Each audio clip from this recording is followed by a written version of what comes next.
Here we go. Bottom left-hand corner of Daybreak, blue Terran player representing the team Evil Geniuses. Raid call. Evil Geniuses raid call. It is Benjamin Baker, a.k.a. Demuslim.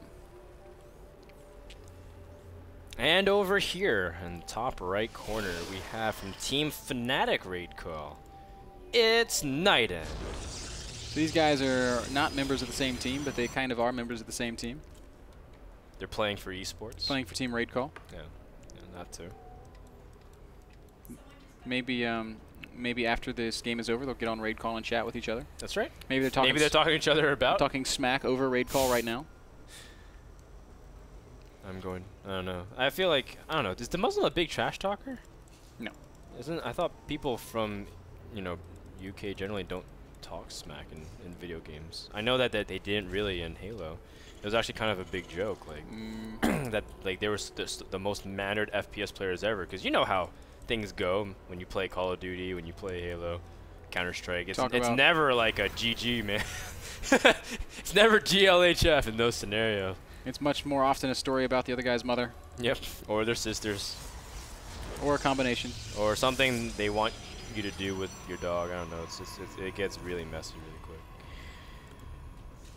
We do see a very standard opening from Nightend. He's a guy that really likes favoring stalkers. We talked about this last time we saw Demuslim play. I think it was Sunday, yeah, where when Demuslim beat Finale, Ben and I were interviewing him and saying, how do you feel against your upcoming matches? And he says, well, Nightend plays Protoss vs. Terran very weird. He plays stalker heavy instead of charge a lot of Archon. It just seems like Nightend plays trade heavy with stalkers poking back and forth, and that's very unusual. Yeah, we see him already chrono boosting out that first stalker. He's got the Zealot on the map as well.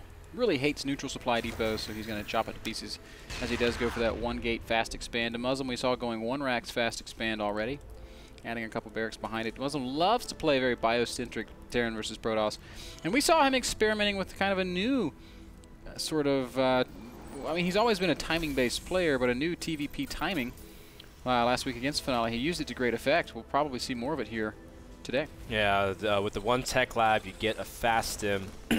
From there, you're able to push out a lot of units while still being able to tech, because normally people kind of argue if you go for double add-ons after your first tech lab, you kind of delay your gas. And the cool thing is you can even incorporate Marauders into the mix if you really feel like you need to be safe against any kind of imminent push.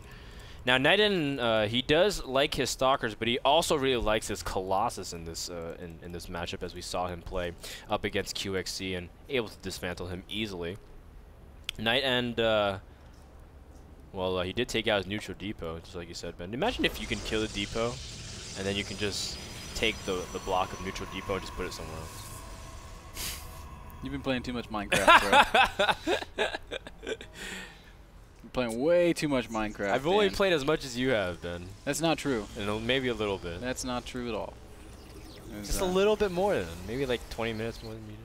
We downloaded Minecraft on the Xbox 360, and we've been playing split screen Minecraft. It's Dan's first experience. It's very fun. With what is essentially the next generation of Legos. It really is. And what's crazy is that you can literally do anything with Minecraft because it's an infinite world. Imagine if it's like a Lego bucket that you had when you were a kid. A never-ending Lego bucket. A never-ending Lego bucket. Like every time you reached in, you got something different. Minecraft is like a box of Legos. You never know what you're gonna do.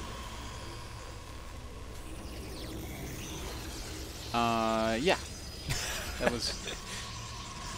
I agree. Okay. I agree. Yeah. Demuslim is working on those medevacs. He's got his eBay down, and we will probably be seeing that same sort of timing we were talking about before, Dan. He's going to add a couple of reactors to his barracks so he can amp up the marine production.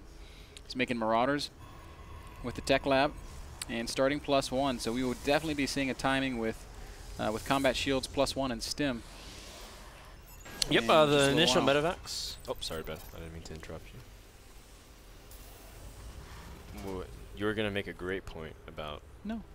I had already made my point. Oh, okay. Then what were we going to talk about? I was done talking.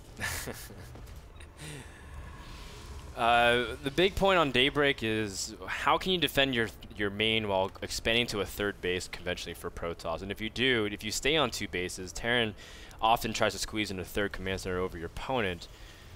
You try to bounce back and forth, right? But the thing is, Daybreak, your main to your third is an incredibly long path, and that's why these pylons from Nightend are very, very smart. He's even canning because he knows this is a tendency of what Terran players love to do. They like to go for drops, and they even like to harass from Banshee sometimes after a fast expand, depends on what kind of style they are. Nightend's being very safe about this. In fact, he's going for armor, but he's also going for charge, and that's a very interesting mix of events because normally he does like to go for blink.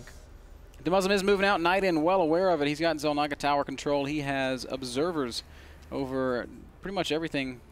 And he's even going to see that Demuslim's throwing down this third command center behind this push. Not a whole lot out on the map for Nightend right now. He only has a handful of sentries, a single immortal. This little timing looks really, really scary. Yep, and even though Nightend has great Colossus control, going for Templars is the right move in this scenario because you do have the Twilight and the Forge out in combination. Demuslim also doing the smart thing, stimming 1 Marine to go up the ramp, just making sure not to overextend and getting a good sense of unit composition. Now he sees no third attempt, so hypothetically, Demuslim doesn't have to push in here. In fact, he can just get a simple macro advantage, just needs to scout the composition a little bit more diligently so he knows whether to prepare for Colossus or whether to prepare for Templars. But just seeing this kind of a mix of units, he should be aware. Demuslim's going to push up here anyways, and Nightend does pop the Guardian Shield, and the Zealots are charging forward, but, I mean, this is a very big amount of Terran units, and Nightend doesn't have that much. Those force fields were not very good. They didn't cut anything up. They just kind of said, all right, fight with everything, and Demuslim was like, okay. And now the game's over. Demuslim's going to be able to kill so many units. Nightend trapping a little bit too much, just like you said, Ben. And nothing really much more than that. Demuslim will be able to snowball this push way to victory. GG. And Demuslim with a very clean-cut victory. Game number 1 with a standard timing push at 10 minutes. Yeah. Well, there you go. That's like a good example of how to play TVP. Yeah, and also a good example of how not to play PvT. Nightend, and I don't mean that to sound overly critical of Nightend, but what he was doing there on 2 bases was just too much. He went Robo, then he went Forges, and then he was also trying to go Templar.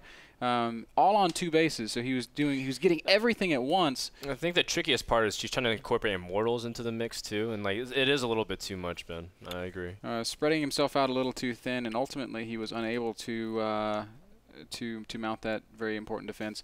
Game's brought to you guys by LABite.com. If you are hungry and in the Los Angeles or Orange County area, maybe you want a Chipotle burrito, you can go over to LABite.com. You can use the promo code NASL. And you can order some food. Here's a commercial that talks all about how to do it.